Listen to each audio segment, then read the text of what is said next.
everyone. So today is Christmas Eve of 2024.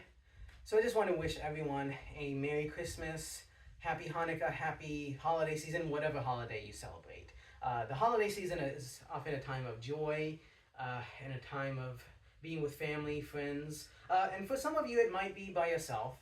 And for some of you, I understand might be a time of loss, whatever it be for family or friends or whatever it may be. You know, my heart is with you regardless of what you're feeling during the holidays. But for those of you that are viewing it as a celebration, I hope you all enjoy it. You know, eat food that makes you happy, that gives you enjoyment, and enjoy your time. But I also think it doesn't have to be a time of necessarily unhealthy habits. And exercise is important to me during the holidays. So I'm just going to go through one of the cycles that I do. I'm not going to go through the whole cycle. I actually already did the circuit already, but in order to for this video, I'm just going to go through a few of the exercises and go through some of the principles.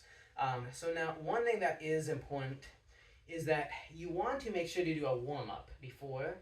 The warm-up can be bicycling, it can be jogging, maybe a light swim, whatever it may be. Now with swimming, you know, the resistance from the water might make it difficult for some, but if you're an advanced swimmer, it may not affect you. But whatever it is, a low intensity exercise to help warm up your muscles as you're going to do the main exercise. I highly discourage you to go straight into heavy lifting. You increase your risk of injury if you don't do the warm-up before. So you want to do a warm-up, and then you also want to stretch the muscles you're going to work. So I am doing a full body workout, but some people like to split it into upper and lower body or bicep, tricep, whatever it may be. But I'm doing full body. And the first stretch I'll do is called a quad stretch. So I'm going to stretch my quadricep muscles. That's the front muscle right there. And I'm just going to do the quick stretch right now. But it is a good idea to do, you can do maybe 10 or 20 seconds. I had already stretched before I did my circuit. To stretch your hip muscles, you can cross one leg over the other. And if you need to, you can hold onto a wall or something. And I always like to do both sides.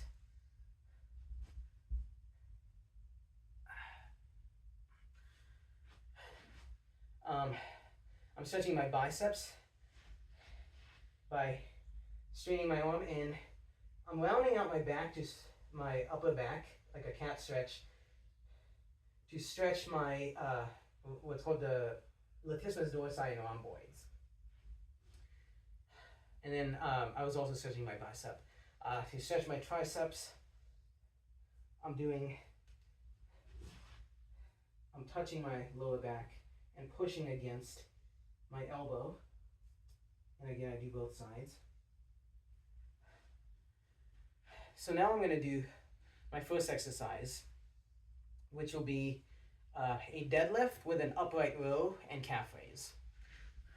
So I'm working with 35-pound dumbbells, but usually when I'm at the gym, I'll do 40.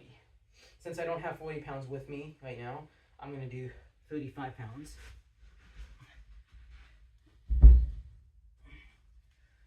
So, as you do the main exertion, the main exercise, you're going to breathe out. The mnemonic that I like to use to help me remember is exhale, exertion. So, when I'm doing a chest press, for example, this is the exertion, and you're going to exhale, breathe out.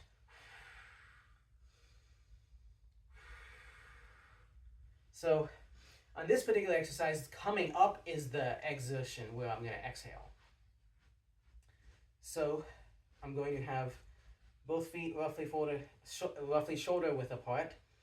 And so, I'm going to do a regular deadlift, but some people like to do a Romanian deadlift, where you're bending your knees. But I'm going to do a regular deadlift, so I'll work my hamstring muscles more. So as I'm gonna grab it, I'm gonna start exhaling.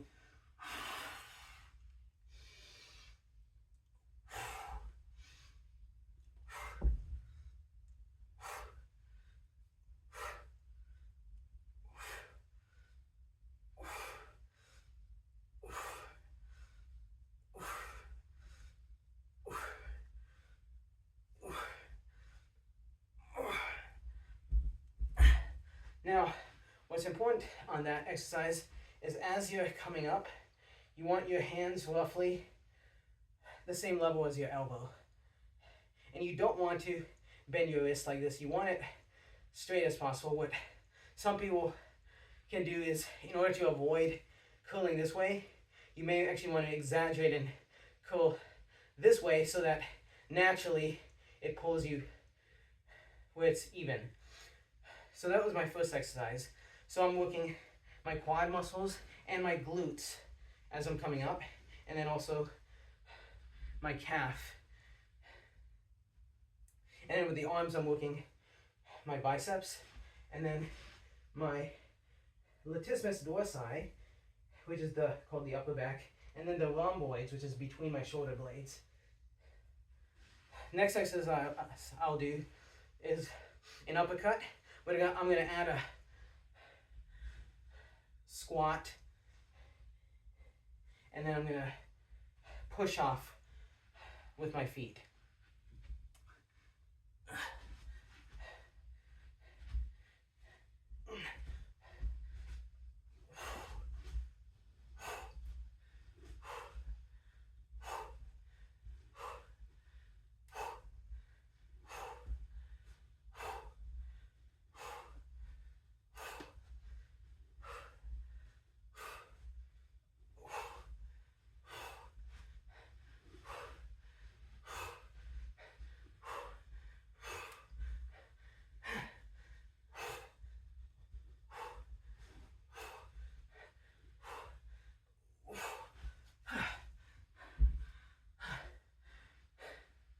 So the next exercise I'll do, I'm going to use 25-pound dumbbells, and this is the exercise I typically do when I'm at the gym.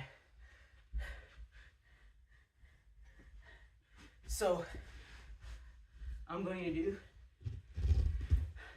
a reverse lunge with a hammer curl and a knee. And when I'm doing the reverse lunge, you want to make sure your legs in a 90-degree angle, and you're going to hold it for a second so you get a stretch in your hips, and then thrust off.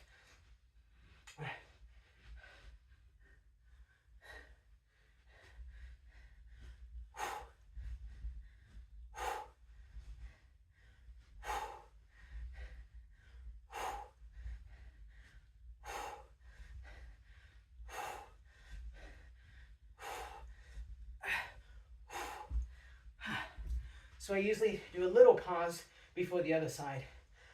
One thing that's also important is as you're stretching your hip, you're also squeezing your arm so you really feel in the bicep.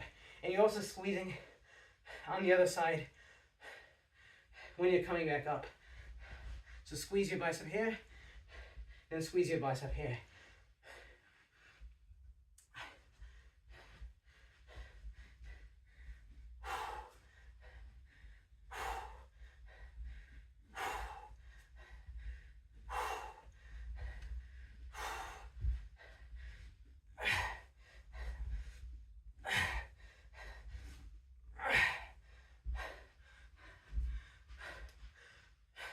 So it's important not to do too heavy.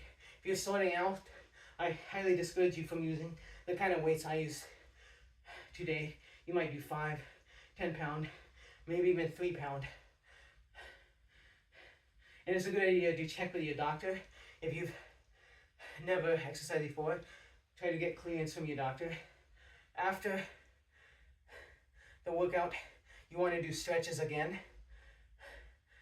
In fact, it's a good idea to do stretch in between sets. So I did one set just for now, and I didn't do all the exercises that I did today. But for this video, I just did a few. But I'll typically do 3 sets. And then stretch in between each set. And get water in between. And it's also good to get water before and after. Now after your stretch, you want to do a cool down, which is similar to your warm-up. A low intensity exercise like jogging, bicycling, maybe shadow boxing. And that helps redistribute the blood to the other muscles. Because what happens is, the exercise you did, blood is pooling in that muscle because that's the one you need for your exercise. But that also develops something called lactic acid, which is a byproduct that does cause soreness. And I won't get into detail about exactly what lactic acid is, but it does cause soreness, and you won't completely eliminate it if you stretch and cool down, but you will reduce it and in turn reduce your risk of injury. So the warm-up is good to do about 10 to 20 minutes. For beginners, I would start with 10. And then for the cool down as well, about 10 to 20 minutes, starting with 10 if you're at a lower fitness level. Now there is a risk if you don't do it long enough, like if you do only 2 minutes, then you are not really warming up and cooling down sufficiently. It's better than nothing, but try to do 10 minutes. And if you're in a rush, maybe 5, but try to do 10 at least. And then I wouldn't recommend much more than 20, except for a few exceptions of highly trained athletes. So I'm going to go ahead and do my cool down. I'm going to go for a run. But for everyone, I hope you have a happy holiday season, Merry Christmas, Happy Hanukkah, happy whatever holiday you're celebrating, whether it be with friends, family, or by yourself. And I hope you all have a happy new year and fulfill your wishes. Take care.